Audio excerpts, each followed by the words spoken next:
नमस्कार। Book audio में बहुत बहुत स्वागत करता हूं मैं आपका दोस्त ब्रजेश।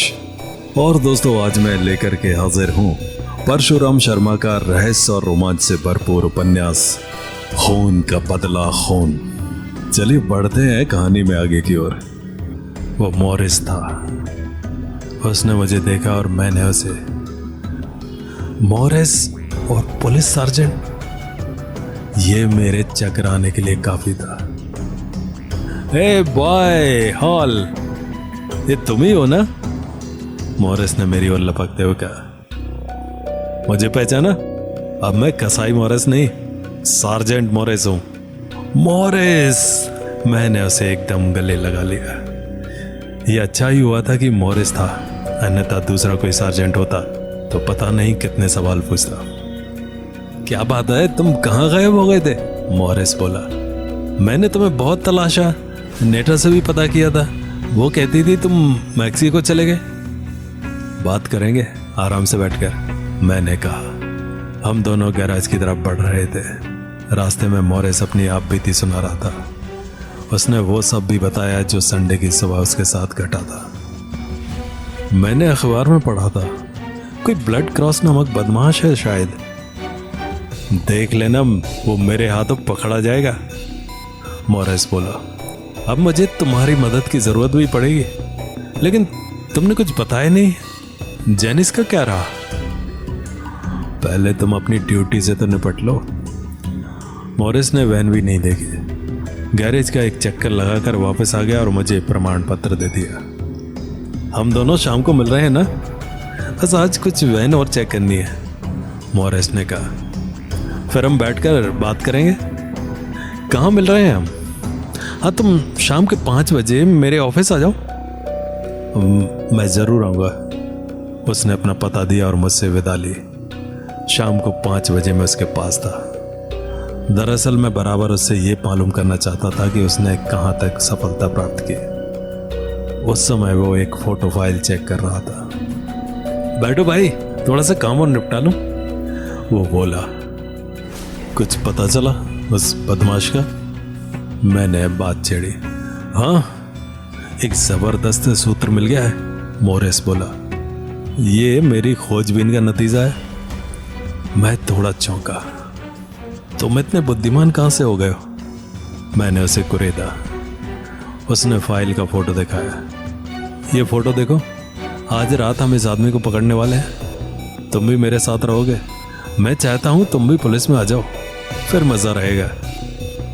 उस चित्र को देखते ही मेरे शरीर में करंट सा दौड़ गया। यह उस चीनी व्यक्ति का फोटो था जिससे मैंने दवा ली थी। ये कौन है? मैंने अनजान बनकर पूछा। क्या यही ब्लड क्रॉस है? नहीं, ये जुआ नहीं हो सकता, मॉरिस ने कहा। दरअसल उस पॉइजन की जांच से पता लगता है कि ऐसा ही मामला 3 साल पहले पुलिस के पास आया था, और इस प्रकार की दवा सिर्फ चीनी व्यक्ति बना सकते हैं। उस मामले में यह आदमी पकड़ा गया था।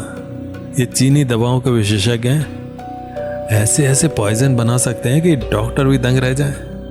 मिंटो को पोस्टमार्टम से पता चलता है कि मिंटो कभी होश में नहीं आ सका, परंतु मरने से पहले वो एक बार अवश्य होश में आया होगा। उसने हाथ पांव पटके होंगे और फिर मर गया होगा। बच्चों के लिए इसकी डबल डोज मौत का कारण भी बन सकती है। वो दुर्घटना से पहले ही मर चुका था।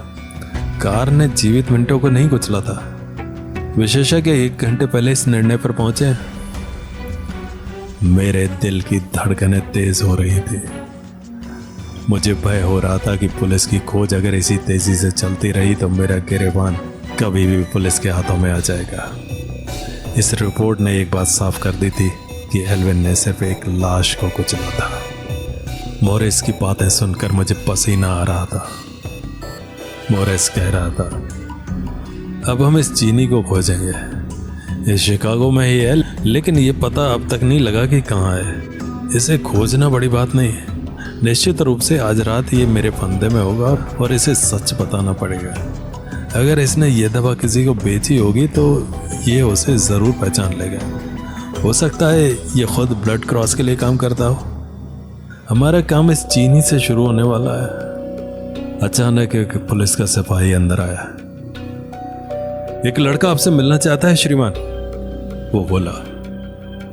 वो लड़का बहुत बातूनी और जिद्दी है, वो सिर्फ आपसे मिलना चाहता है। किस मामले में मिलना चाहता है ये उसने नहीं बताया, पर उसने इतना जरूर पूछा कि ब्लड क्रॉस के मामले की जांच पड़ताल कौन कर रहा है, उसे भेजो जल्दी, मोरिस बोला।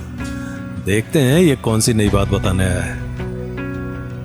जब लड़का अंदर आया तो मैं एकदम सन्नाटे में आ गया। मेरी टांगें कांपने लगी। मैंने जेब से रूमाल निकालकर पसीना पोंछा। यह लड़का वही अखबार बेचने वाला था। मुझे देखते ही सक पका गया। क्या कहना चाहते थे तुम? मोरिस ने पूछा।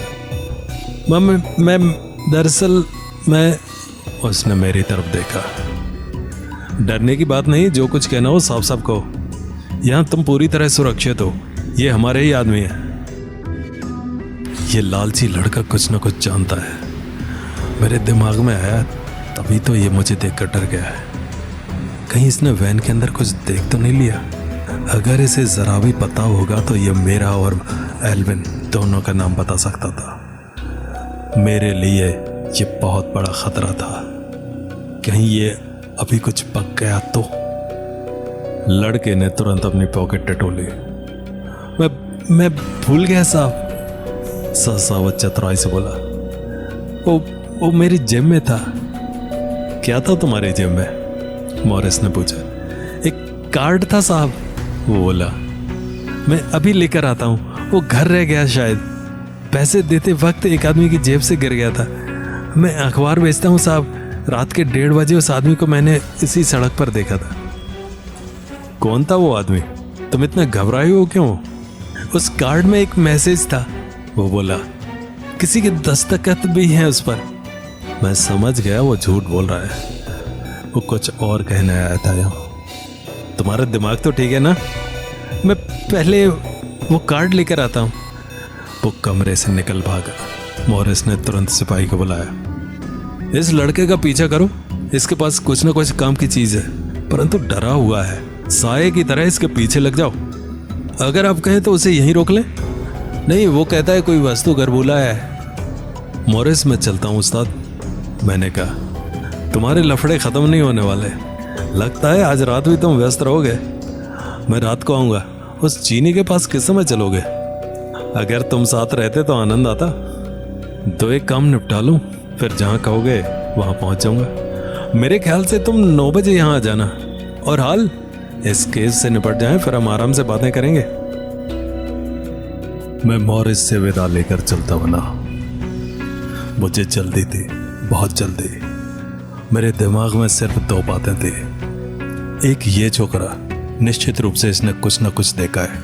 ये मेरे लिए किसी भी क्षण खतरनाक साबित हो सकता है। दूसरा, वो चीनी। मेरी शक्ल ही ऐसी थी कि कोई थोड़ा भी विवरण दे दे तो पहचान लिया जाऊंगा। देर सवेर वो चीनी भी मोरिस के हाथ आने वाला था। अगर इन दोनों में से किसी ने भी बयान दे दिया तो मैं स्वयं को गैस चैम्बर से बचा नहीं सकता था। गैस चैम्बर मेरा अंत था, इसलिए 2 हत्याएं और करने में मुझे अब कोई हिचक नहीं थी। इन 2 के खत्म होने के बाद मैं फिर सेफ हो जाता। मैंने सड़क पर दूर तक निगाह डाली। वो लड़का मुझे ट्राम स्टॉप की तरफ भागता हुआ नजर आया। ट्राम स्टेशन के साथ ही लोकल ट्रेनों का स्टॉप भी था। शायद वो जल्दी वहां से रफू चक्कर हो जाना चाहता था। मैं तीव्रता के साथ उस ओर बढ़ा। अब मैं उसका पीछा कर रहा था। मैंने देखा वो ट्राम में चढ़ गया। उसके पीछे पीछे पुलिसमैन भी चढ़ा। वो दूसरे द्वार से बाहर कूदता नजर आया। पुलिसमैन अंदर ही फंस कर रह गया। ट्राम रफ्तार पकड़ चुकी थी। मैं दूर था, इसलिए उस पर चढ़ भी नहीं सकता था। छोकरा अब लोकल ट्रेन की तरफ भाग रहा था। मैंने एक अखबार खरीद लिया था ताकि अपना चेहरा उसे छिपाए रख सकूं। मैंने 20 सेंट का कूपन लिया, फिर उससे काफ़ी फासला बनाकर खड़ा रहा। आखिर वो लोकल ट्रेन के डिब्बे में घुसा और दूसरा डोर पकड़ा। फिर मैं पीछे ही एक सीट पर दुबक गया। लड़का काफ़ी आगे था, मैं उसे आसानी से देख सकता था। फिर वो एक स्टॉप पर उतरा। मैं भी वहीं उतर पड़ा। अब मैं हर समय अपने पास पिस्तौल रखता था। इस समय भी मेरी अंदरूनी पॉकेट में पड़ा था। मैंने देखा वो लड़का हिस्टोरिकल म्यूजियम के स्टॉप पर उतरा है और अब वो लापरवाही से पढ़ रहा है। अचानक वो मुझे एक बूथ में घुसता नजर आया। कहीं वो मॉरिस से फोन पर बातें तो नहीं कर रहा है? अगर उसने ऐसा कर दिया तो अनर्थ हो जाएगा। मैं तेजी के साथ आगे बढ़ा और कहानी जारी रहेगी अगले अंक में। तो मिलते हैं अगले अंक में। नमस्कार।